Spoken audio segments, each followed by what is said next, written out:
വായിക്കട്ടെ. യെശയ്യാ പ്രവചനം 64:4 വായിക്കുന്നു. എല്ലാ പ്രിയപ്പെട്ടവരും ശ്രദ്ധിക്കുക. നീ അല്ലാതെ ഒരു ദൈവം തന്നെ കാത്തിരിക്കുന്നവന് വേണ്ടി പ്രവർത്തിക്കുന്നത് പണ്ട് മുതൽ ആരും കേട്ടിട്ടില്ല, ഗ്രഹിച്ചിട്ടില്ല, കണ്ണുകൊണ്ട് കണ്ടിട്ടുമില്ല. അതായത് തനിക്കായി കാത്തിരിക്കുന്നവർക്ക് വേണ്ടി പ്രവർത്തിക്കുന്നവനായി അങ്ങല്ലാതെ മറ്റൊരു ദൈവത്തെ പറ്റി ലോകാരംഭം മുതൽ ആരും കേട്ടിട്ടില്ല, ഒരു കാതും കേട്ടിട്ടില്ല, ഒരു കണ്ണും കണ്ടിട്ടില്ല. ഒന്നും കൂടെ നമ്മളെന്ന് വായിക്കുന്നു.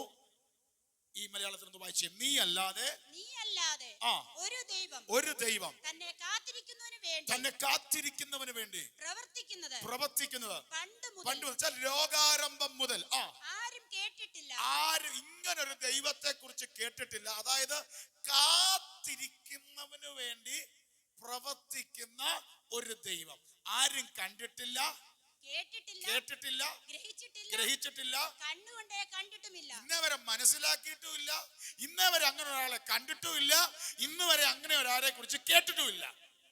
ഒന്നുകൂടെ നിങ്ങൾക്ക് പറഞ്ഞ് മനസ്സിലായോ? ഹല്ലേലൂയ. അതായത് ദൈവമേ, അങ്ങല്ലാതെ ഒരു ദൈവം.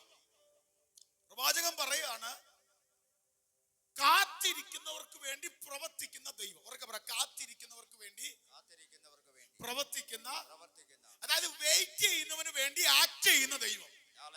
അതായത് കാത്തിരിക്കുന്നവന് വേണ്ടി പ്രവർത്തിക്കുന്ന ദൈവം.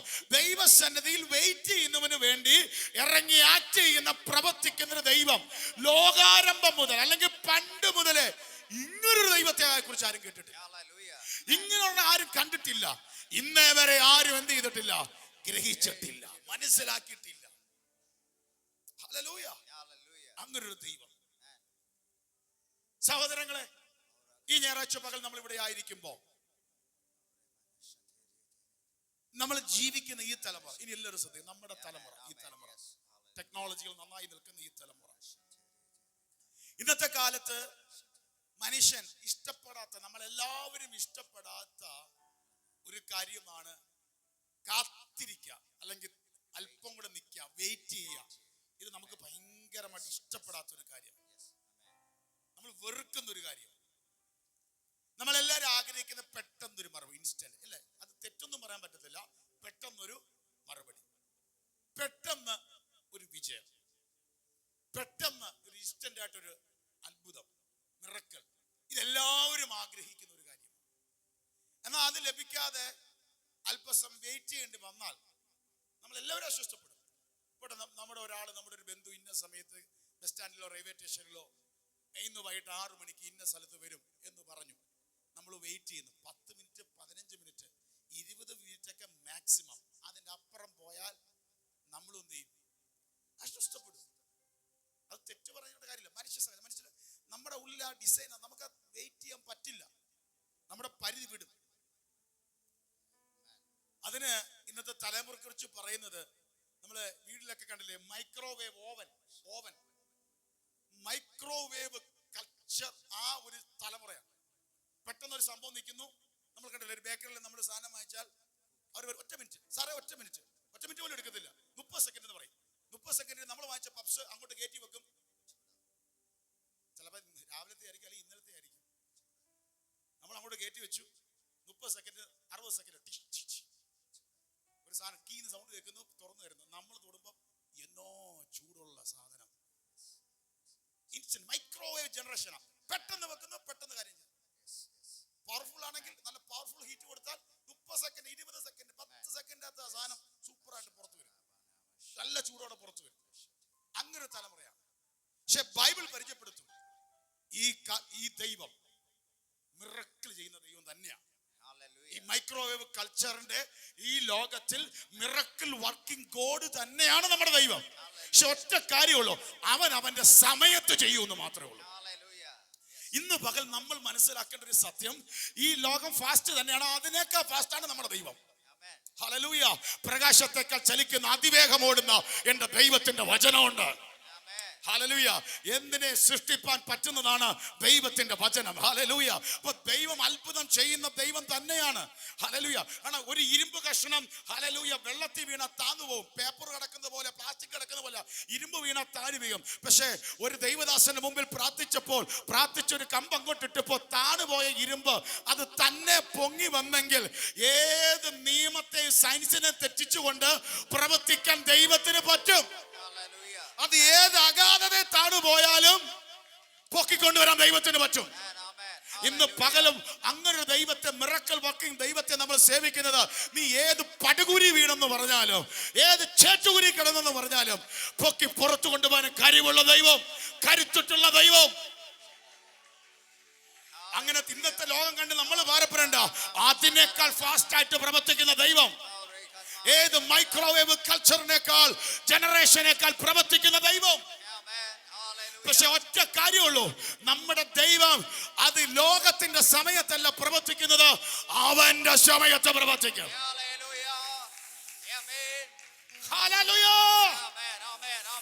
അതാ പറഞ്ഞ, ഇങ്ങനൊരു ദൈവത്തെ ഇന്നേ വരെ ആരും കണ്ടിട്ടില്ല, ആരും കേട്ടിട്ടില്ല, ആരും ഗ്രഹിച്ചിട്ടില്ല. വെയിറ്റ് ചെയ്യുന്നവർക്ക് വേണ്ടി പ്രവർത്തിക്കുന്നത്.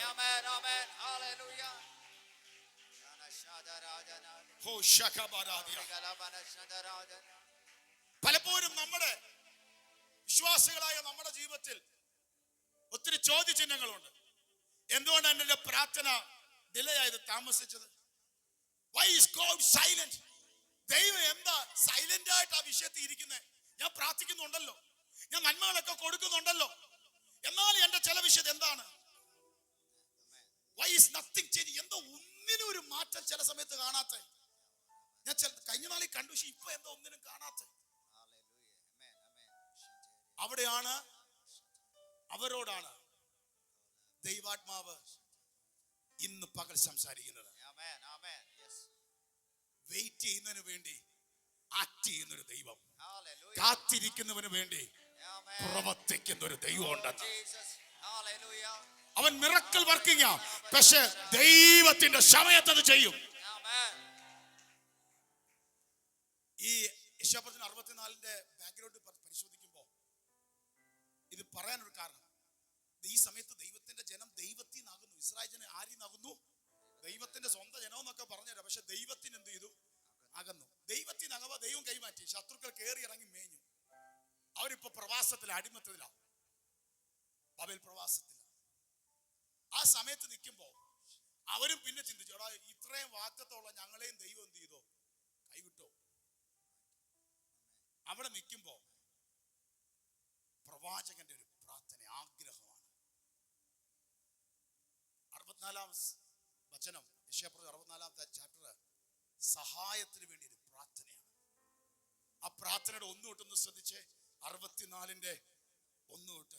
അയ്യോ, ജാതികൾ തിരുമുമ്പിൽ വിറയ്ക്കത്തക്കവണ്ണം നിന്റെ നാമത്തെ നിന്റെ വൈരികൾക്ക് വെളിപ്പെടുത്തുവാൻ തീയിൽ ചുള്ളി കത്തുന്നത് പോലെയും, തീ കൊണ്ട് വെള്ളം തിളയ്ക്കുന്നത് പോലെയും, ആ ചുള്ളി കത്തിയ തീ കൊണ്ട് വെള്ളം തിളയ്ക്കുന്ന പോലെയും മലകൾ നിന്റെ മുമ്പിൽ ഉരുകി പോകത്തക്കവണ്ണം, നീ ആകാശം കീറി ഇറങ്ങി വന്നെങ്കിൽ കൊള്ളായിരുന്നു. ഒരു പ്രാർത്ഥനയാ. കർത്താവേ, ഞങ്ങൾ കാത്തിരിക്കുക, ഞങ്ങൾ പ്രതിസന്ധി കൂടെ കടന്നു പോകുക. ഈ സമയത്ത് ഓർക്ക്, പണ്ട് ദൈവം ഇറങ്ങി വന്ന വഴികൾ, പണ്ട് കാത്തിരുന്നവർക്ക് വേണ്ടി ദൈവം പ്രവർത്തിച്ച വഴികൾ. ജാതികൾ നിന്റെ മുമ്പിൽ വിറക്കത്തക്കവണ്ണം, നിന്റെ നാമത്തെ നിന്റെ വൈരികൾക്ക് വെളിപ്പെടുത്താൻ തക്കവണ്ണം. ഈ തീയിൽ ചുള്ളി കത്തുന്ന കത്തലുണ്ട്, കത്തിയാവുന്നു പോകും. എന്നിട്ട് തീ കൊണ്ട് വെള്ളം തിളയ്ക്കുന്നു, അതേപോലെ ആ തീ കൊണ്ട് വെള്ളം തിളയ്ക്കുന്ന പോലെ മലകൾ നിന്റെ മുമ്പിൽ ഉരുകി പോകത്തക്കവണ്ണം. അപ്പൊ അവൻ ഇറങ്ങിയാൽ ഏത് കത്താത്ത ചുള്ളിക്കമ്പിനെ കത്തിക്കും. അത് കത്തുമ്പോ ചിലത് തിളയ്ക്കും. അവൻ ഇറങ്ങി വരുമ്പോൾ ഉരുകാത്ത ഒന്നുമില്ല. മലകൾ നിന്റെ മുമ്പിൽ ഉരുകി പോകത്തക്കവണ്ണം നീ ആകാശം കീറി ഇറങ്ങി വന്നെങ്കിൽ കൊള്ളായിരുന്നു. ഓ, ഞങ്ങളൊന്ന് ആഗ്രഹിക്കുന്നു, പണ്ട് നീ ചെയ്ത പോലെ ആകാശം കീറി നീ ഒന്ന് ഇറങ്ങി വരണം. അടുത്തത്, ഞങ്ങൾ വിചാരമില്ലാത്ത ഭയങ്കര കാര്യങ്ങളെ, വിചാരിച്ചിട്ടില്ലാത്ത ഭയങ്കര കാര്യങ്ങളെ നീ പ്രവർത്തിച്ചപ്പോൾ നീ ഇറങ്ങി വരികയും മലകൾ തിരുമുമ്പിൽ ഉരുകി പോവുകയും ചെയ്തുവല്ലോ. ഞങ്ങളിപ്പോ ഓർക്കുന്നു, കഴിഞ്ഞ നാളുകളിൽ ഞങ്ങളുടെ പിതാക്കന്മാരുടെ സമയത്ത് നീ ഇറങ്ങി വന്നപ്പോ ഞങ്ങളുടെ മുമ്പിൽ കണ്ട വൻമലകൾ ഉരുകി മാറിയല്ലോ. അതുപോലെ അതിന്റെ അർത്ഥം എന്താ? അതുപോലെ നീ ആകാശം കീറി ഒന്ന് ഇറങ്ങി വരണമേ. എന്നിട്ടാണ് നമ്മൾ 4-ാമത്തെ വാക്യം വായിച്ചത്. കാണാം എന്തുകൊണ്ടാണ് ഇറങ്ങി വരണമെന്ന് പറഞ്ഞെന്നറിയാമോ? ഇങ്ങനൊരു ഭയങ്കര ദൈവത്തെ ഇന്നേ വരെ സേവിച്ചിട്ടില്ല. തനിക്ക് വേണ്ടി കാത്തിരിക്കുന്നവർക്ക് വേണ്ടി ആകാശം ചായിച്ചിറങ്ങി വന്ന് പ്രവർത്തിക്കുന്ന ഇതുപോലൊരു ദൈവത്തെ ഇന്നേ വരെ കണ്ടിട്ടില്ല. ഹല്ലേലൂയ. അപ്പൊ ദൈവം പ്രാർത്ഥിക്കുക, കർത്താവേ സ്വർഗ്ഗം ചായ്ച്ചു നീ ഇറങ്ങി വരണമേ. അതിന്റെ അർത്ഥം എന്താ അറിയാമോ? ഇപ്പോൾ അടിമത്തത്തിലാണ്, ഇപ്പോൾ പ്രതിസന്ധിയിലാണ്. നീ ഒരു കാര്യം ചെയ്യണം. കർത്താവേ നീ സ്വർഗം തുറന്ന് ഞങ്ങൾക്ക് വേണ്ടി ഇറങ്ങി വരണം. കത്തി അരിഞ്ഞു പോകേണ്ടത് ശുദ്ധീകരിക്കപ്പെടേണ്ടതിനെ നീ ശുദ്ധീകരിക്കണം. മല പോലെ നിൽക്കേണ്ട തടസ്സങ്ങളെ നീ എടുത്ത് ഞങ്ങളുടെ ജീവിതത്തിൽ നിന്ന് മാറ്റണം. ഹല്ലേലൂയ. നിന്റെ സാന്നിധ്യം വീണ്ടും എന്നെ തുറണം. അപ്പൊ കാത്തിരിക്കുന്നവന് വേണ്ടി സ്വർഗം ചായ്ച്ചിറങ്ങും. ഇന്ന് ദൈവസന്നിധിയിൽ ദൈവാത്മാവ് നമ്മളോട് സംസാരിക്കുന്ന വചനം, നാം പ്രാർത്ഥനയോടെ ദൈവസന്നിധി കാത്തിരിക്കാം. ബൈബിൾ പരിചയപ്പെടുത്തുന്ന ഒരു ദൈവം, കാത്തിരിക്കുന്നവന് വേണ്ടി അത്ഭുതം ചെയ്യുന്ന ഒരു ദൈവമുണ്ട്. നമ്മുടെ സമയത്തല്ല, ദൈവത്തിന്റെ സമയത്ത്. അപ്പൊ യശപ്രവചനത്തിൽ കൂടെ ഓർപ്പിക്കുകയാണ്, പണ്ട് ദൈവം ഇതുപോലെ ചെയ്തു, ഇപ്പൊ ഞങ്ങൾ അനുഭവിക്കുന്നില്ല. പക്ഷെ പ്രവാചകൻ പ്രാർത്ഥന സഹായത്തോടെ പ്രാർത്ഥിക്കുകയാണ്, ദൈവമേ പണ്ട് ഓരോ വിഷയത്തിനും നീ ഇറങ്ങി വന്നപ്പോൾ, സീനായിൽ ദൈവം ഇറങ്ങിയപ്പോ പർവ്വതങ്ങൾ കിടുകിട വിറച്ചു. പുറപ്പാട് പുസ്തകം 19 കിടപ്പുണ്ട്. അപ്പൊ അത് പഴയ നിയമത്തിലെ അനുഭവങ്ങളെ ഓർമ്മിപ്പിക്കുക. അങ്ങനെയാണെങ്കിൽ ദൈവം നീ ഒന്ന് ഇറങ്ങി വന്നെങ്കിൽ, എന്നിട്ട് പറയാ ഞങ്ങൾക്കറിയാം കാത്തിരിക്കുന്നവർക്ക് വേണ്ടി ഇതുപോലെ പ്രവർത്തിക്കുന്ന വേറൊരു ദൈവം ഇല്ലെന്ന്. ഞാൻ നിങ്ങൾക്ക് പറഞ്ഞ അർത്ഥം മനസ്സിലായോ? ദൈവസന്നിധിയിൽ പ്രാർത്ഥനയോടെ കാത്തിരിക്കുന്നവന് വേണ്ടി പ്രവർത്തിക്കുന്ന ഇതുപോലൊരു ദൈവം ലോകാരംഭം മുതൽ വേറൊരു ദൈവം ഇല്ല. ഇന്നേ വരെ ആരും കേട്ടിട്ടില്ല, ഇന്നേ വരെ ആരും ഗ്രഹിച്ചിട്ടില്ല, ഇന്നേ വരെ ആരും കണ്ടിട്ടില്ല. ഹല്ലേലൂയ. അതിന്റെ അർത്ഥം എന്താ? ഈ ദിവസങ്ങളിൽ പ്രാർത്ഥനയോടെ ദൈവസന്നിധിയിൽ കാത്തിരിക്കും. നമ്മൾ വെയിറ്റ് ചെയ്യുമ്പോൾ നമ്മൾ ഇതിലേക്ക് ഒന്നും നടക്കില്ല, പക്ഷെ ദൈവം വർക്ക് ചെയ്യാണ്. ദൈവം എന്ത് ചെയ്യാണ്? വർക്ക് ചെയ്യാണ്. നമ്മൾ പല വിഷയത്തിന് മുമ്പിൽ കരയുന്നു, പക്ഷെ കാത്തിരിക്കുന്നവരോട് നീ അത് നമ്മളുടെ സൈഡിൽ കരച്ചില്ല, പക്ഷെ God is preparing. നീ കരയുമ്പോൾ ദൈവം പ്രിപ്പയർ ചെയ്തുകൊണ്ടിരിക്കുക. നമ്മൾ ഹല്ലേലൂയ വെയിറ്റ് ചെയ്യുമ്പോൾ ദൈവം ഹല്ലേലൂയ വർക്ക് ചെയ്തുകൊണ്ടിരിക്കുക. ഇന്ന് പകൽ ചിലരോട് പറയാ, നീ ഇപ്പുറത്ത് വെയിറ്റ് ചെയ്യുമ്പോൾ അപ്പുറത്ത് ദൈവം വർക്ക് ചെയ്തുകൊണ്ടിരിക്കുക. നീ ഇപ്പുറത്ത് ക്രൈ ചെയ്യുമ്പോൾ God is preparing. എന്റെ ദൈവം അപ്പുറത്ത് നിനക്ക് വേണ്ടി ഒരുക്കിക്കൊണ്ടിരിക്കുക.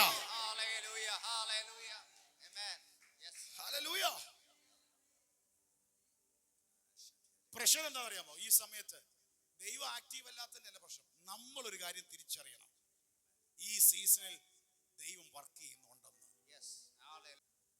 ഇതെന്താ അത് പറയുന്നത് അറിയാം? കാത്തിരിക്കുന്നവർ വിശ്വാസത്തോടെ ചില വിഷയത്തിന് വേണ്ടി കാത്തിരുന്ന് പ്രാർത്ഥിച്ചോ, ദൈവം ഒരു അത്ഭുതം കാണിക്കാൻ പോവാ. മനസ്സടക്ക് തകർന്നെങ്കിലും കാത്തിരുന്ന് പ്രാർത്ഥിച്ചോ. നമ്മൾ സേവിക്കുന്ന ദൈവം ആരാന്നറിയാമോ? കാത്തിരിക്കുന്നവർക്ക് വേണ്ടി ഇതുപോലെ പ്രവർത്തിക്കുന്നവർ വേറെ ദൈവം ഇല്ലെന്നോ. പാസ്റ്ററെ ഞാൻ ഒത്തിരി വല്ലാതെ കാത്തിരിക്കും. ഭാരപ്പെടണ്ട, നീ കാത്തിരിക്കുന്നവർക്ക് വേണ്ടി ഇതുപോലെ പ്രവർത്തിക്കുന്ന ഒരു ദൈവമില്ല. നീ കരയുമ്പോഴും ദൈവം പ്രിപ്പയർ ചെയ്യുക, നീ വെയിറ്റ് ചെയ്യുമ്പോഴും ദൈവം വർക്ക് ചെയ്യുക. അതിന് ഏറ്റവും നല്ല എക്സാമ്പിൾ എന്നറിയാമോ? ഈ എല്ലാവരും ശ്രദ്ധിച്ചേ, ഈ നമ്മൾ ഈ പട്ടണത്തിൽ കൂടെ അല്ലെങ്കിൽ ഈ ടൗണിൽ കൂടെ പോകുമ്പോൾ നല്ല ബിൽഡിംഗ് ആണ്. ഈ നല്ല ബിൽഡിങ്ങിന്റെ ഇടയ്ക്ക് വേറൊരു സാധനം നിൽക്കുന്നതാണ്, ഒരു ഷീറ്റ് വിട്ട് മൂടി. ഇപ്പൊ നമ്മുടെ റൂഫി ഷീറ്റ് ആയിരിക്കും വെച്ച് മൂടി, അല്ലെങ്കിൽ ഒരു പച്ച നെറ്റ് പോലത്തെ സാധനമൊക്കെ പിടിച്ചു കെട്ടി കിടക്കും. നല്ല 2-3 ബിൽഡിംഗ് കഴിഞ്ഞിട്ട് ഇത് എന്റെ ഇടയ്ക്ക് വരുമ്പോൾ നമ്മൾ ഇതെന്തോ ഇങ്ങനെ ഇരിക്കുന്നത്. അവിടെ എന്തോ നടക്കുന്നതെന്ന് അറിയാമോ? കൺസ്ട്രക്ഷൻ നടക്കുക. അവിടെ മൊത്തം പൊടി, ആ ഭാഗത്ത് മൊത്തം പൊടി, ആ ഭാഗത്ത് മൊത്തം പ്രശ്നം, ആ ഭാഗത്ത് കാണാൻ എപ്പോഴും സൗണ്ട്, ബഹളം, പൊട്ടല്, ചീറ്റല്, ബഹളം, ഇതൊക്കെയാണ് നമ്മൾ കാണുന്നത്. എല്ലാം മറഞ്ഞിരിക്കൊന്നുമില്ല. വെളിയിൽ നിന്ന് ഒരാൾ നോക്കുമ്പോൾ എന്തൊക്കെയോ അവിടെ എന്നാണ്ടൊക്കെ നടക്കുന്നു, എന്നാണ്ടൊക്കെ സൗണ്ട് കേൾക്കുന്നു, മൊത്തം പൊടി പറക്കുന്നു. ഇതാണ് നമ്മൾ കാണുന്നത്. പക്ഷെ ഇത് പണിയുന്ന ആർക്കിടെക്ട് എന്തോ കാണുന്നതെന്നറിയാമോ? ഇത് കഴിയുമ്പോൾ കാണുന്ന ബ്യൂട്ടിഫുൾ ഒരു ബിൽഡിംഗ്. ഇതുപോലാണ് നമ്മുടെ ജീവിതത്തിന്റെ അകത്ത്. വെളിയിൽ നിന്ന് നോക്കുമ്പോൾ ചിലപ്പോൾ നമുക്കും തോന്നും മൊത്തം ഏതാണ്ട് പുകമറയാണല്ലോ ജീവിതത്തിൽ നിന്ന്. പക്ഷെ ദൈവാത്മാവ് പറയുന്നു, കാത്തിരിക്കുന്നവർക്ക് വേണ്ടി പ്രവർത്തിക്കുന്ന ഒരു ദൈവമുണ്ട്. ഇതുപോലെ ദൈവം കാണുന്നത്. പക്ഷെ നമ്മൾ അതുപോലെ ഒന്ന് കാണാനാണ് ഇന്നത്തെ ദൂതെന്നറിയാം. നമ്മളൊന്ന് കാണണം, കാത്തിരിക്കുന്നവർക്ക് വേണ്ടി പ്രവർത്തിക്കുന്ന ഇതുപോലൊരു ദൈവം. ആർക്കിടെക്റ്റിന് അത് മനസ്സിലായതുകൊണ്ട് അവന് മാത്രം അസ്വസ്ഥപ്പെടില്ല. കാരണം അവൻ അറിയാം ഇത് എന്താ അവസാനം വരാൻ പോകുന്നത്, ഇതിന്റെ ഫൈനൽ പിക്ചർ എന്താണെന്നോ, ഇതിന്റെ ഓരോ മൂല എന്താണെന്നോ അവൻ അറിയാം. അവൻ ഇതിന് നടക്കുമ്പോൾ അവൻ സന്തോഷിക്കുക. വരാൻ പോകുന്നത് ഏറ്റവും മഹത്തേറിയത്, വരാൻ പോകുന്നത് ഏറ്റവും മഹത്തേറിയത്. ഇന്ന് പകൽ പരിശുദ്ധാത്മാവ് ചിലതിനെ ഉറപ്പിക്കുന്നു, നിന്റെ ലൈഫിൽ വരാൻ പോകുന്നത് ഏറ്റവും മഹത്തേറിയത്. ബൈബിളിൽ നമുക്കറിയാം, ജോസഫിന്റെ ജീവിതത്തിൽ നല്ല സ്വപ്നം കണ്ട് ജീവിതത്തിൽ തുടങ്ങിയവന്റെ ജീവിതത്തിൽ ആദ്യം ഒരു പൊട്ടക്കിണർ കുഴി, പിന്നെ അവന്റെ ജീവിതത്തിൽ അടിമത്തം, അടുത്തത് അവന്റെ ജീവിതത്തിൽ കാരാഗ്രഹം, കുഴി കിടക്കുന്ന അവസ്ഥ, അടിമത്തത്തിൽ കിടക്കുന്ന അവസ്ഥ, കാരാഗ്രഹത്തിൽ കിടക്കുന്ന അവസ്ഥ. കണ്ട സ്വപ്നം വലിയ ഉയർച്ചയുടെ സ്വപ്നം, അധികാരത്തിരിക്കുന്ന സ്വപ്നം. പക്ഷെ ഈ 3 പ്രോസസ്സ് കഴിയുമ്പോഴും വേറെ ആർക്കും മനസ്സിലായില്ല. പക്ഷെ അപ്പുറത്ത് ദൈവം ഒരുക്കിക്കൊണ്ടിരിക്കുക.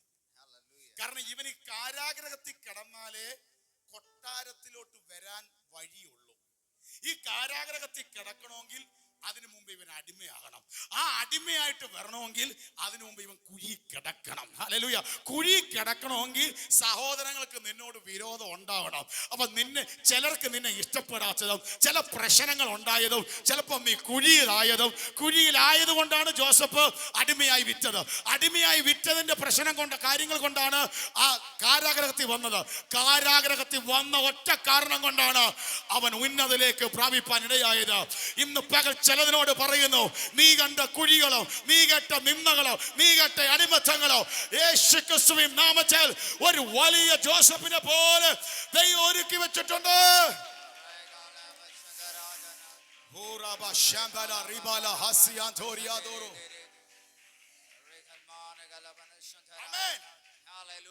അതുകൊണ്ട് കാത്തിരിക്കും. ബൈബിൾ ഉടനീളം പറയും കാത്തിരിക്കും. അപ്പോസ്തലനായ പത്രോസ് പറയുന്നുണ്ട്, അതുകൊണ്ട് തക്ക സമയത്ത് അവൻ നിങ്ങളെ ഉയർത്തുവാൻ അവന്റെ ബലമുള്ള കൈക്കീരെ. അതൊരു കീയാണ്. ദൈവപ്രവൃത്തിയുടെ അനുസരണം, ദൈവിക അനുഗ്രഹങ്ങൾ കൊണ്ടുവരുന്ന കീ ആയിരിക്കുമ്പോൾ തന്നെ ദൈവം ഇറങ്ങി പ്രവർത്തിക്കുന്ന ആക്ട് ചെയ്യുന്നതിന്റെ ഒരു കീയാണ് നമ്മ കാത്തിരിക്കുന്നത്. അതുകൊണ്ട് ഈ ദിവസങ്ങളിൽ പാസ്റ്ററെ ഞാൻ പ്രാർത്ഥിച്ചു മടുക്കരുത്. പ്രാർത്ഥിച്ചോ, വീണ്ടും പ്രാർത്ഥിച്ചോ. ഏതെങ്കിലും വിഷയത്തിൽ അധികം കാത്തിരുന്നാൽ നീ ഇന്നേ വരെ കണ്ടിട്ടില്ലാത്ത മഹത്വം വെളിപ്പെടാൻ പോയ. ഹല്ലേലൂയ. ഒരു ബിൽഡിംഗ് കുറച്ച് നാളായിട്ട് ആ റൂഫ് ഷീറ്റ് മാറ്റുന്നില്ലെങ്കിൽ, കുറച്ച് നാളായിട്ട് പണി നടന്നുകൊണ്ടിരിക്കുകയാണെങ്കിൽ ഉറപ്പിച്ചോ, ഇന്നേ വരെ ആ പട്ടണം കണ്ടിട്ടില്ലാത്ത ബിൽഡിംഗ് ഉയരാൻ പോവുകയാണ്. കുറെ നാളായി നിന്റെ വീട്ടിന്റെ അകത്ത് ആ സ്ട്രഗിൾ വരുന്നെങ്കിൽ നീ പ്രാർത്ഥിച്ച് കാത്തിരുന്നു. ഇന്നേ വരെ വെളിപ്പെടാത്ത അത്ഭുതത്തിന്റെ ദൈവപ്രവൃത്തി, മിറക്കിൾ വർക്കിംഗ് ഗോഡ് നിനക്ക് വേണ്ടി ഇറങ്ങും. ഓ ശാല ഹതര രബാല ബാബ.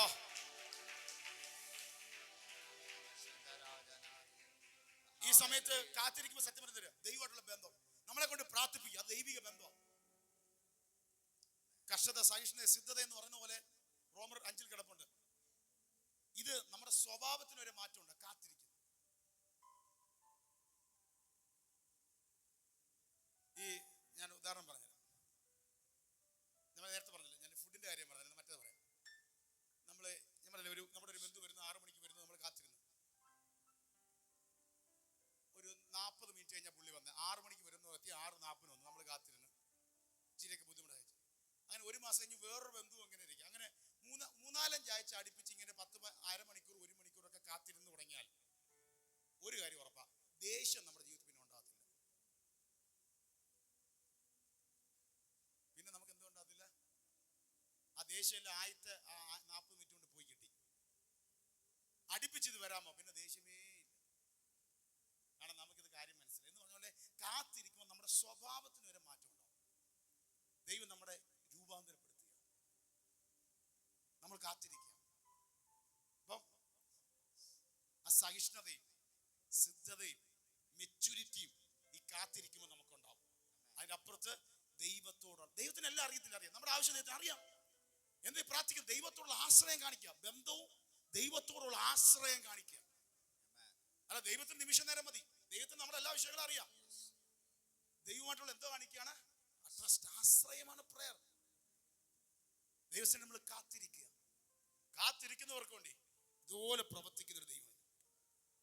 എന്നാൽ ഈ കാത്തിരിക്കുന്ന സമയത്ത് നമുക്കുണ്ടാകും, നീ ശ്രദ്ധിക്കണം, ഇതെന്തിനാ ഇത് പറയുന്നേ? ദൈവം ഒരുക്കുന്നുണ്ട്. ഇനി എല്ലാവരും ശ്രദ്ധിക്കണേ, ദൈവം ഒരുക്കുന്നുണ്ട്. ഈ ഒരുക്കുന്നത് ഞാൻ നേരത്തെ പറഞ്ഞല്ലേ, ആ പാസ്റ്റർ പറഞ്ഞതുപോലെ, അപ്പോൾ ഈ മെസ്സേജ് ഓർത്തത് നമുക്ക് വേറെ വല്ലതും പറഞ്ഞാൽ മതി എന്ന് പറഞ്ഞ ആദ്യത്തെ 10 മിനിറ്റ് കഴിഞ്ഞപ്പോൾ വേറെ വല്ലതും പറഞ്ഞാൽ മതിയായിരുന്നു എന്ന് നമ്മൾ ഓട്ടോമാറ്റിക്കായിട്ട് ഏത് മനുഷ്യനും ചിന്തിക്കും. ആ സമയം, അതായത് കാത്തിരിക്കുമ്പോൾ ദൈവം ചെയ്യുന്നു എന്ന് മനസ്സിലായില്ലെങ്കിൽ നമ്മൾ റോങ് ആയിട്ട് ഡിസിഷൻ എടുക്കും. അത് ശരിയാത്തില്ല, നമുക്ക് വേറെ വഴി എടുക്കാം. റോങ് ഡിസിഷൻ ഉണ്ടാവും. ഇപ്പോഴത്തെ ദൈവത്തിന് പറ്റി കാത്തിരിക്കുന്നവർക്ക് വേണ്ടി പ്രവർത്തിക്കുന്ന ഒരു ഭാഗ്യം, ആ അനുഗ്രഹം നമുക്ക് മിസ്സാവും. അപ്പം അപ്പുറത്തെ ആവേശത്തിൽ നമ്മൾ സ്റ്റെപ്പ് വെച്ചാൽ എന്തായി മാറും? അത് തെറ്റായ തീരുമാനമാവും. ചിലപ്പോൾ സമയത്ത് ദൈവപ്രവൃത്തി വരുമ്പോൾ അനുഭവിക്കാൻ നമുക്ക് പറ്റത്തില്ലായിരിക്കാം.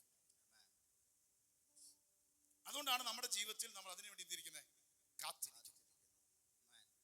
അതാ ബൈബിൾ പറയുന്നു, 2 ദിനവൃത്താന്തം 16:9 പറയുന്നു, യഹോവയുടെ കണ്ണ് തങ്കിൽ ഏകാചിതന്മാർക്ക് വേണ്ടി തന്നെത്താൻ ബലവാൻ എന്ന് കാണിക്കേണ്ടതിന് ഭൂമിയിലെല്ലാം ഊടാടി സഞ്ചരിക്കും.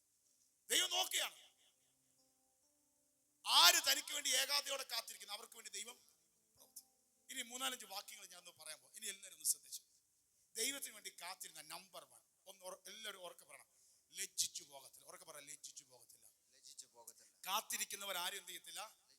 യെശയ്യാവ് 49:23 കിടപ്പുണ്ട്, യഹോവേ എന്നും നിനക്കായി കാത്തിരിക്കുന്നവർ ലജ്ജിച്ചു പോകത്തില്ല. നമ്പർ 2, ഇനി ശ്രദ്ധിച്ചു. 2, കാത്തിരിക്കുന്നവർക്ക് ദൈവം നല്ലവനാണ്. കാത്തിരിക്കുന്ന ദൈവം, വിലാപങ്ങൾ 3:25 പറയുന്നു, തന്നെ കാത്തിരിക്കുന്നവർക്കും തന്നെ അന്വേഷിക്കുന്നവർക്കും യഹോവ നല്ലവനാണ്. കാത്തിരിക്കുന്നവൻ ലജ്ജിക്കത്തില്ല. കാത്തിരിക്കുന്നവർക്ക് വേണ്ടി ദൈവം നല്ലവനായി വെളിപ്പെടും. കാത്തിരിക്കുന്നവനെ ദൈവം സഹായിക്കും. സങ്കീർത്തനം 33:20 പറയുന്നു, എന്റെ ഉള്ള യഹോവയ്ക്കായി കാത്തിരിക്കുന്നു, അവിടുന്ന് എന്റെ സഹായവും എന്റെ പരിചയമാവും. കാത്തിരിക്കുന്നവൻ ആര് സഹായിക്കും? ദൈവം സഹായിക്കും. അവൻ ഇനി ഒരു വാക്ക് ശ്രദ്ധിച്ച്, ആ വാക്കൊന്ന് എടുക്കുന്ന വായിച്ചാണ്. മീക 7:7-8 പ്രസിദ്ധമായ ഒരു വചനം. കാത്തിരിക്കുന്നവനെ ദൈവം സഹായിക്കും, ദൈവം അവനെ എഴുന്നേൽപ്പിക്കും. മീക 7:7-8. ഞാനോ യഹോവയിലേക്ക് നോക്കും, എന്റെ രക്ഷയുടെ ദൈവത്തിനായി കാത്തിരിക്കും. എന്റെ ദൈവം എന്റെ പ്രാർത്ഥന കേൾക്കും. ഞാൻ ദൈവത്തെങ്കിലേക്ക് നോക്കും, എന്റെ രക്ഷയുടെ ദൈവത്തിനായി കാത്തിരിക്കും. എന്റെ ദൈവം എന്റെ പ്രാർത്ഥന കേൾക്കും. എന്റെ ദൈവം എന്റെ കാത്തിരിക്കുന്നവൻ ഉറപ്പാ, എന്റെ ദൈവം എന്റെ പ്രാർത്ഥന കേൾക്കും. ഉറക്കെ പറ, എന്റെ ദൈവം എന്റെ പ്രാർത്ഥന കേൾക്കും. 8-ാം വാക്യം. എന്റെ ശത്രുവായവളെ എന്നെ ചൊല്ലി സന്തോഷിക്കരുത്. കാത്തിരിക്കുമ്പോ ഒന്നും നടക്കുന്നില്ലെന്ന് പറഞ്ഞ് നിനക്ക് വല്ലതും ഉണ്ടാകും, പക്ഷെ നീ സന്തോഷിക്കണ്ട. എന്താ? വീണു എങ്കിലും ഇപ്പൊ നീ നോക്കുമ്പോ ഞാൻ വീണു പോയാലും ഞാൻ വീണ്ടും എഴുന്നേൽക്കും. കാത്തിരിക്കുന്നവരോട് ദൂത് പറയാ, വീണു പോയാലും നീ വീണ്ടും എഴുന്നേൽക്കും. ഞാൻ ഇരുട്ടത്തിരുന്നാലും യഹോവ എനിക്ക് വെളിച്ചമായിരിക്കുന്നു. ആമേൻ, ഹല്ലേലൂയ. കാത്തിരുന്നു പ്രാർത്ഥിക്കുന്നവരോട് പറയുന്നു, വീണാലും നീ വീണ്ടും എഴുന്നേൽക്കും. ഇരുട്ട് നീ കണ്ടാലും യഹോവ നിനക്ക് വെളിച്ചമായി മാറും. കാത്തിരിക്കുന്നവരോട് പറയാ, വീണുപോയി വീണുപോയി വീണുപോയി എന്ന് പറഞ്ഞാലും നിന്നെ വീണ്ടും എഴുന്നേൽപ്പിക്കുന്ന ശക്തി കാത്തിരിക്കുന്നവർക്ക് വേണ്ടി പ്രവർത്തിക്കുന്ന ദൈവമുണ്ട്. നീ ഇരുട്ടത്തിരുന്നാലും വെളിച്ചമായി അവൻ വെളിപ്പെടും. ദൈവം ഒരുക്കി നമ്മുടെ ജീവിതത്തിൽ വെച്ചിട്ട് നാം എന്ത് ചെയ്യണം? അതൊന്ന് വിശ്വസിച്ച് കാത്തിരിക്കണം. നമുക്ക് ഏറ്റവും നല്ല ഉദാഹരണമാണ് അബ്രാം പിതാവ്. എബ്രായർ 6:12-15 വരെ ഒന്ന് വായിച്ചു. എബ്രായർക്കെതിരെ ലേഖനം 6-ാം അധ്യായം 12 മുതൽ 15 വരെ ആ വാക്യങ്ങൾ എല്ലാവരും ഒന്ന് എടുത്ത്. 6:12-15 വരെ. അങ്ങനെ ആ. നിങ്ങൾ ആ. മന്ദമുള്ളവരാകാതെ മന്ദമുള്ള അലസരാകാതെ, ഉറക്കെ പറ, അലസരാകാതെ വിശ്വാസത്താലും ദീർഘക്ഷമയാലും വാഗ്ദത്തങ്ങളെ അവകാശമാക്കുന്നവരുടെ അനുകാരികളായി തീരും. ദൈവം അബ്രഹാമിനോട് വാഗ്ദത്തം ചെയ്യുമ്പോൾ തന്നേക്കാൾ വലിയവനെ കൊണ്ട് സത്യം ചെയ്യുവാൻ ഇല്ലാഞ്ഞിട്ട് തന്നെ കൊണ്ട് തന്നെ സത്യം ചെയ്തു. ഞാൻ നിന്നെ അനുഗ്രഹിക്കുകയും നിന്നെ വർദ്ധിപ്പിക്കുകയും ചെയ്യുമെന്ന് അരുളി ചെയ്തു. അങ്ങനെ അവൻ ദീർഘക്ഷമയോടെ ഇരുന്ന് വാഗ്ദത്ത വിഷയം പ്രാപിച്ചു. വായിച്ച വചനം എന്താണെന്നറിയാമോ? നിങ്ങൾ അലസരാ. എന്നെ ശ്രദ്ധിച്ചേ. 12 കാണിച്ചേ, ബാക്കിലോട്ട് വായിച്ചു. 12 കാണിച്ചേ. 12. അങ്ങനെ മന്ദതയാണ് വെച്ചാൽ നിങ്ങൾ അലസരാകരുത്. വിശ്വാസത്താലും ദീർഘക്ഷമയാലും വാഗ്ദത്തങ്ങളെ. വിശ്വാസവും വേണോ? എന്തോ വേണം? വാഗ്ദത്തം പ്രാപിക്കാൻ എന്ത് വേണം? വിശ്വാസവും വേണം. ഉറക്കെ പറ, വിശ്വാസവും വേണം, ദീർഘക്ഷമ. അതിന് മുമ്പോട്ട് നമുക്ക് വായിക്കുമ്പോ അറിയാം. ദൈവം അബ്രഹാമിനോട് പറഞ്ഞു, ദൂത് പറഞ്ഞു. എന്താ പറഞ്ഞു? അടുത്തത് വായിച്ചേ. വേഗത്തിൽ. ദൈവം അബ്രഹാമിനോട് വാഗ്ദത്തം ചെയ്യുമ്പോൾ തന്നേക്കാൾ വലിയവനെ കൊണ്ട് സത്യം ചെയ്യുവാൻ ഇല്ലാഞ്ഞിട്ട് തന്നെ കൊണ്ട് തന്നെ സത്യം ചെയ്തു. ഞാൻ നിന്നെ അനുഗ്രഹിക്കുകയും നിന്നെ വർദ്ധിപ്പിക്കുകയും ചെയ്യും. ദൈവം അബ്രഹാമിനോട് സത്യം. നമ്മളെ ഈ സത്യം ചെയ്യുമ്പോ നമ്മുടെ പിള്ളേര്, മോനെ, ഇവരെ ചില പിള്ളേരുണ്ടല്ലോ സ്കൂളിൽ, എല്ലാവരും ശ്രദ്ധിച്ചേ. നമ്മുടെ എല്ലാവരും പഴയ കാലം ഒന്ന് ചിന്തിച്ചേ. ഈ സ്കൂളില് നമ്മൾ സംസാരിച്ചിട്ടെ പിറ്റേ ദിവസം ഞാൻ കൊണ്ടുവരാമെന്നോ എന്തെങ്കിലും പറയുമ്പോ ഈ പിള്ളേര് തമ്മിൽ പറയുന്നുണ്ട്, എടാ അല്ലെ ഡി, എന്റെ അമ്മയാണ് സത്യം, ഞാൻ നാളെ കൊണ്ടുവരും. എല്ലാരും ചിരിക്കുന്നു. നമ്മളെല്ലാരും പറഞ്ഞിട്ടുണ്ട്. എന്റെ അപ്പനാണ് സത്യം. അവരെല്ലാം ചിരിക്കും. എല്ലാരും പറഞ്ഞിട്ടുണ്ട്. ഏതാണ്ടൊക്കെ ഒത്തിരി കൊണ്ടുവരാന്നോ മുട്ടായി കൊണ്ടുവരാന്നൊക്കെ പറഞ്ഞിട്ടുണ്ട്. അത് കൊണ്ടുവരാം, ഇത് കൊണ്ടുവരാം. എന്റെ അമ്മയാണ് സത്യം. മറ്റവർ നീ വരുവോ? ഇല്ല, അമ്മയാണ് സത്യം, ഞാൻ എന്ത് ചെയ്യും? കൊണ്ടുവരും. അതിന്റെ അർത്ഥം എന്താ? ഞാനാണ് സത്യം എന്ന് പറയത്തില്ല. എല്ലാരും സത്യം ചെയ്യുന്ന ആരെ കൊണ്ടാ? അവർക്ക് മേലെയുള്ള പ്രായമുള്ള ഒരാളെ കൊണ്ട് എന്ത് ചെയ്യുന്നേ? സത്യം ചെയ്യും. അപ്പൊ അബ്രഹാമിന്റെ വിഷയത്തിൽ പറയാണ്. 13 കാണിച്ചേ. 13. ദൈവം അബ്രഹാമിനോട് വാഗ്ദത്തം ചെയ്യുമ്പോൾ, അപ്പൊ ദൈവം അബ്രഹാമിനോട് പറയാ, ഒന്നുമില്ലാതെ എല്ലാം തകർന്നിരിക്കുമ്പോ അവനോട് പറയാ, വാഗ്ദത്തം ചെയ്യുമ്പോ തന്നേക്കാൾ വലിയവനെ കൊണ്ട് സത്യം ചെയ്യുവാൻ ഇല്ലാഞ്ഞിട്ട് തന്നെ കൊണ്ട് തന്നെ സത്യം ചെയ്തു. ദൈവം പറഞ്ഞവരെ, എടാ ഞാൻ തന്നെ സത്യം, ഞാനാണ് നിന്റെ ദൂത് നിറവേറ്റും. പറഞ്ഞതിന്റെ അർത്ഥം മനസ്സിലായോ? ഹല്ലേലൂയ. വേറൊരാളുണ്ട്, നമ്മുടെ മറ്റേ പയ്യനുണ്ടെങ്കിൽ പറയാന്, എടാ അമ്മയാണ് അപ്പനാണ് സത്യം. ചിലർക്ക് വല്യപ്പച്ചന്മാരോട് വലിയ സ്നേഹം. എടാ എന്റെ വല്യപ്പച്ചനാണ് സത്യം, ഞാൻ നാളെ കൊണ്ടുവരും. ഇവിടെ ദൈവത്തിന് വേറെ ആരെയും പറയാനില്ല. അബ്രാനെ വിളിച്ചിട്ട് പറയടാ, ഞാൻ തന്നെ, അബ്രാമേ, തന്നെ കൊണ്ട് തന്നെ സത്യം ചെയ്യുന്നു. നിന്നോട് ഞാൻ ദൂത് പറയുന്നു, അത് ഞാൻ നിറവേറ്റും. സത്യം ഞാൻ തന്നെ. കാരണം എന്റെ മീത വേറെ ആരുമില്ല. ആ ദൈവം സത്യം ചെയ്തു. ഇത് എങ്ങനെ പ്രാപിച്ചു? തൊട്ടടുത്ത്, ഞാൻ നിന്നെ അനുഗ്രഹിക്കുകയും നിന്നെ വർദ്ധിപ്പിക്കുകയും ചെയ്യുമെന്ന് അരുളി ചെയ്തു. ഈ ദൂത് പറഞ്ഞു. എങ്ങനെ പ്രാപിച്ചു? അടുത്ത 15. അങ്ങനെ അവൻ ദീർഘക്ഷമയോടിരുന്ന് വാഗ്ദത്ത വിഷയം പ്രാപിച്ചു. വിശ്വസിച്ച് ദീർഘക്ഷമയോടിരുന്ന് വാഗ്ദത്ത വിഷയം പ്രാപിച്ചു. ഇതാണ് ദൈവം നമ്മളെ കുറിച്ച് ആഗ്രഹിക്കുന്നത്. പറഞ്ഞ ദൈവം മാറത്തില്ല. നമ്മളോട് ദൂത് പറഞ്ഞ ആരാ? പാസ്റ്ററല്ല, ബ്രദറല്ല. ആരാ ദൂത് പറഞ്ഞേ? ആണയിട്ടവൻ ആരാ? മാറത്തില്ല, മാറത്തില്ല, മാറത്തില്ല.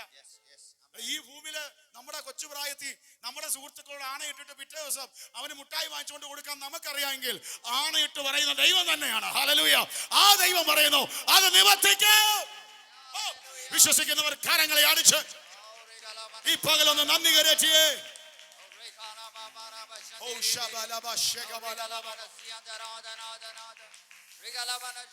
എന്തോ ആരോടൊക്കെ ദൈവം ഉറപ്പിച്ചു പറയുന്നു. നിന്നോട് ആണയിട്ട് പറഞ്ഞത് നിന്നെ വിളിച്ച ദൈവമാണ്. അബ്രാമിനോട് പറഞ്ഞ പോലെ ചിലതോട് പറഞ്ഞിട്ടുണ്ട്. വിശ്വാസത്തോടെ ദീർഘക്ഷമയോടെ ഇരുന്നു, ആ വാഗ്ദത്തം പ്രാപിക്കും.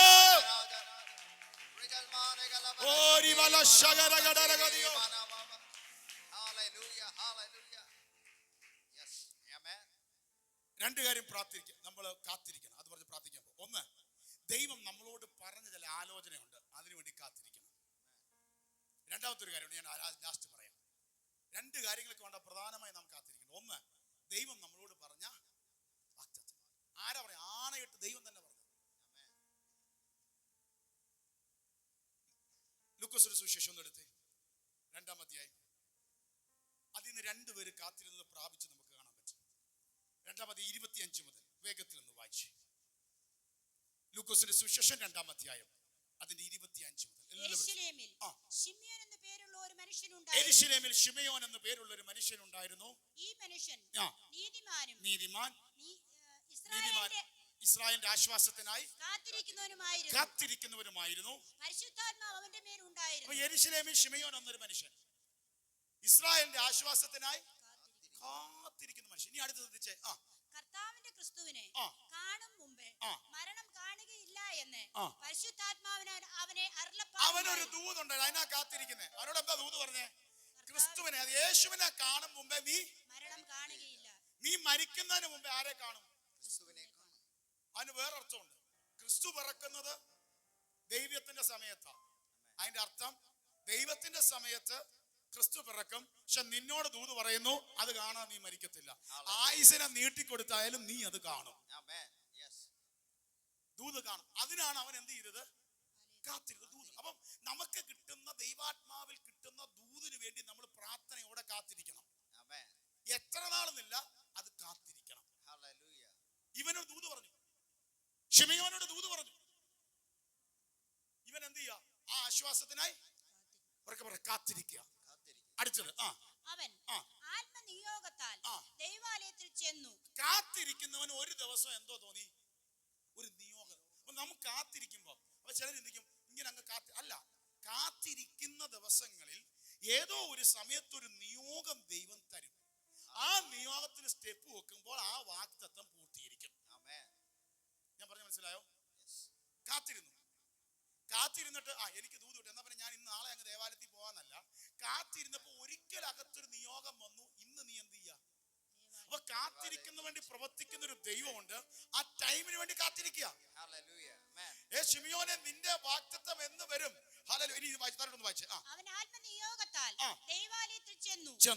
യേശു എന്ന പൈതലിന് വേണ്ടി ന്യായപ്രമാണത്തിന്റെ ചട്ടപ്രകാരം ചെയ്യുവാൻ അമ്മയപ്പന്മാർ അവനെ അകത്തു കൊണ്ടു ചെന്നപ്പോൾ. അപ്പൊ ശ്രദ്ധിക്കണം, ഇവന്റെ ജീവിതത്തിൽ ഇനി അടുത്ത വാക്കുകൾ ശ്രദ്ധിച്ചേ. കൊണ്ടുചെന്നപ്പോൾ അവൻ അവനെ കയ്യിലേന്തി ദൈവത്തെ പുകഴ്ത്തി. കൊണ്ടുപോകണം. അവൻ കാത്തിരുന്ന വാഗ്ദത്തം അവന്റെ കയ്യിലെത്തി. അപ്പൊ കാത്തിരിക്കുമ്പോ എന്തോ സംഭവിച്ചേ? ശിമയോനെ, നീ കാത്തിരിക്കുമ്പോൾ യേശു ജനിക്കണം, യേശു ജനിച്ച് വളരണം. ഈ ടൈമിലെ ദേവാലയത്തിൽ വരത്തുള്ളൂ. അതുവരെ നീ വെയിറ്റ് ചെയ്യണം. മനസ്സിലായോ?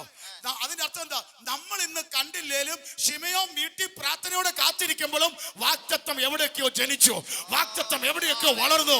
ഒരു സമയമാകുമ്പോ നീയും നമ്മി കണ്ടുമുട്ടും. ഇന്ന് ആരോടൊക്കെ പറഞ്ഞു, എന്താ പാസ്റ്റർ എന്റെ ജീവിതത്തിൽ ഒന്നും കണ്ടില്ലല്ലോ? എവിടേക്കോ വാഗ്ദത്തം ജനനം നടന്നുകൊണ്ടിരിക്കുക, എവിടേക്കോ വളർന്നുകൊണ്ടിരിക്കുക, എവിടേക്കോ നിന്നിലോട്ട് അടുത്ത് അടുത്ത് അടുത്ത് വന്നുകൊണ്ടിരിക്കുക. ഒരു സമയത്ത് നീ അത് കാണും.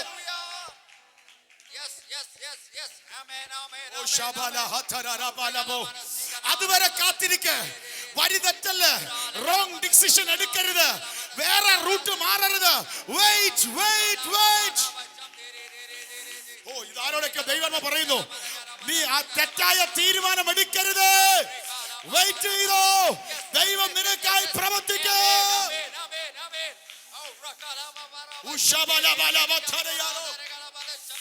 തെറ്റായ തീരുമാനം എടുക്കരുത്. ആവർത്തിച്ച് ദൈവാത്മാവ് വിളിച്ചു പറയുന്നു.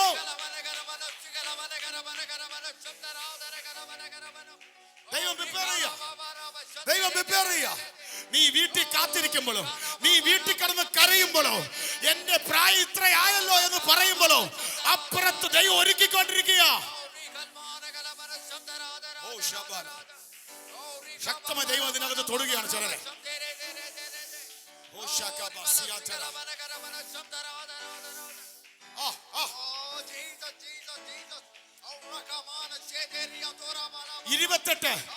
അവൻ തന്റെ കയ്യിലേന്തി ദൈവത്തെ മഹത്വപ്പെടുത്തി. ഇത്ര നാൾ പ്രാർത്ഥിച്ച് കാത്തിരുന്നത് അവന്റെ കരങ്ങളിൽ കൊണ്ടെത്തിച്ചു ദൈവം. ഇന്ന് പകൽ ചിലതിനോട് ദൂത് പറയാ, നീ അത് കാണും, നീ അത് അനുഭവിക്കും.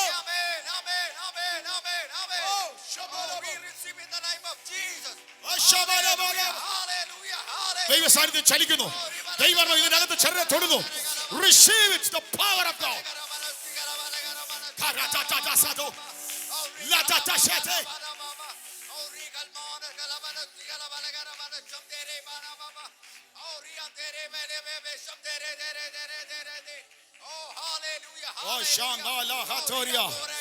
കാത്തിരിക്കുന്നവർക്ക് വേണ്ടി പ്രവർത്തിക്കുന്ന ഒരു ദൈവമുണ്ട്. ഒരു ദൈവമുണ്ട്. ചിലർക്ക് വേണ്ടി പ്രവർത്തിക്കാൻ പോവുക. ചിലർക്ക് വേണ്ടി പ്രവർത്തിക്കാൻ പോവുക. ചിലർക്ക് വേണ്ടി പ്രവർത്തിക്കാൻ പോവുകയാണ്. പ്രാപിച്ചോ. നീ കാത്തിരിക്കുന്ന കാണാൻ പോവുക. ശിമയോൻ വീട്ടിൽ നിന്ന് ഇറങ്ങിയപ്പോ യേശു ദേവാലയത്തിലേക്ക് വന്നുകൊണ്ടിരിക്കുക. നിന്റെ വിടുതൽ നിന്നിലേക്ക് വന്നുകൊണ്ടിരിക്കുക. നിന്റെ വിടുതൽ നിന്നിലേക്ക് വന്നുകൊണ്ടിരിക്കുക. It's coming. അത് വരുന്നു. കാത്തിരുന്നോ, നിശ്ചയം. അല്പമിനിറ്റുകൾ കരങ്ങൾ അടിച്ചൊന്ന് പ്രാർത്ഥിച്ചേ.